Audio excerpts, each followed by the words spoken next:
I've been having Mike Todd as a Facebook friend. Takes me back to the early 1970s. I moved to live with my dad. That's too many stories to tell. We lived in Winston-Salem for about 4 years, but for most of my childhood and teen years, I lived in Roanoke, Virginia. And my dad moved to Myrtle Beach in 1971. I was married to my first wife, still living in Roanoke. We split in 73, and I moved to live with him in Myrtle Beach. Worked at Northside Pharmacy as a soda jerk. Vanna White used to come in once in a while. She was still living up in North Myrtle Beach. Um, Lots of stories I can tell about those days. Uh, I met the woman I would refer to as a second wife uh, during that period. And I met Mike, and he's an amazing visual artist. I've talked a little about him on the other video. But my dad, he stayed there.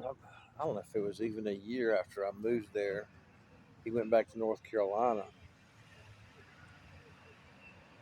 And my girlfriend's parents, they own some property, a motel in Myrtle Beach, and old beach house. So dad had grown up in there. So that I never did pay rent the whole time I was with her. So, but anyway, I'm just thinking about my dad. He was a cool guy, really. He could be a little psychotic, not psychotic. He was probably bipolar like me. Tends to run in the family through the men in the family.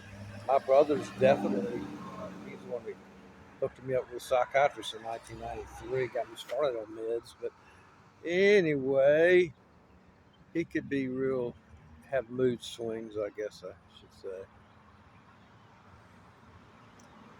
But he learned to play Mother Maybelle Carter style on the guitar. He got a guitar lesson from Earl Scruggs. Too many other stories I can tell about that. He was friends with a guy named Carlton Haney, a country music promoter who held the first bluegrass festivals ever anywhere in Fincastle, Virginia, near Roanoke. He booked or promoted people like Conway Twitty, Loretta Lynn, Merle Haggard, all those old timers. But Dad made arrangements through Carlton for us to go backstage in Mother Maybelle Carter's dressing room back in 1965, I guess it was. We were living in Winston at that time. Johnny Cash was there. I remember seeing him standing backstage signing autographs. I didn't get one. I remember he looked so tall and famous. But we went straight to Mother Maybelle's dressing room.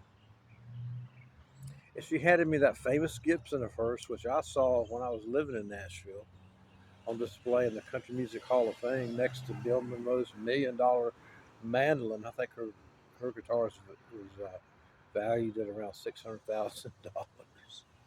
She hands it to this kid she's new. I was about 10, I guess, at that time, 9 or 10. And lets me play the song my dad had written. I'm going to sing that for her. Well, I know the verse and the chorus of it. I feel the soft breeze blowing through the pine trees going to a long forgotten valley where I once was young and gay. Gay as in happy. This is 1960s. Will I find my childhood home lost in memory? Or will I find, as others say, you can't go home again? Yeah, Dad got to work. He got a guitar lessons from Earl Scruggs. That's some killing time I can tell that story. We were living in a suburban area neighborhood called Summerdine, right off Williamson Road near Hollis College. And Piedmont was the southeastern airline at that time. The hub was in Roanoke. And Earl was probably on his way back from filming the segments Flat and Scruggs did with the Beverly Hillbillies show. And his flight got canceled or delayed, and the man put in charge of entertaining him for the afternoon, named Boots Mercer. He was a highway patrolman, lived across the street from us. He played pretty good mandolin, but anyway, he brought Earl by our house. I missed it. I was at school. Of course, Earl didn't have his banjo. His stuff went on the flight, but Dad had this big-bodied Harmony Sovereign acoustic guitar. Earl really liked it too. So Dad had also worked at one point. He was a salesman. He was working for Prentice Hall at this time, but prior to that, he had worked for 3M Tape Company, colored tape, Scotch tape, audio tape. He had an audio recorder and player. He recorded Earl, helping him play that finger picking style of Mother Maybelle. Dad was just starting to learn, but he got to where he could nail that. He played piano by ear, and written some beautiful melodies. Um, but he exposed me to a lot of cool stuff. I used to take trips with him, business trips, when I was old enough to go along with him. We'd fly those old Piedmont prop jets. But once we actually flew to, I guess, Nashville. Earl was living in Madison, Tennessee. We got there in Chicago. We flew there, took a rental car. I don't know. But it was kind of out in the country. Dad was trying to get Earl to publish a book explaining his unique style of playing the banjo. Earl's wife was his manager. She didn't really want to do it at that time. He eventually came out with something. I played outside with Randy on his go kart. I think he's committed suicide many years ago. But anyway, here's another song he wrote.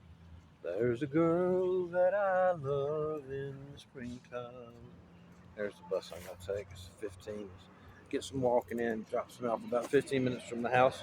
And I love her all throughout the year, winter and fall. Little Rose, that is her name. Love her so much, it's a plum shame. Stay at home, don't you go, Rose, Rose, Rose. All right, y'all.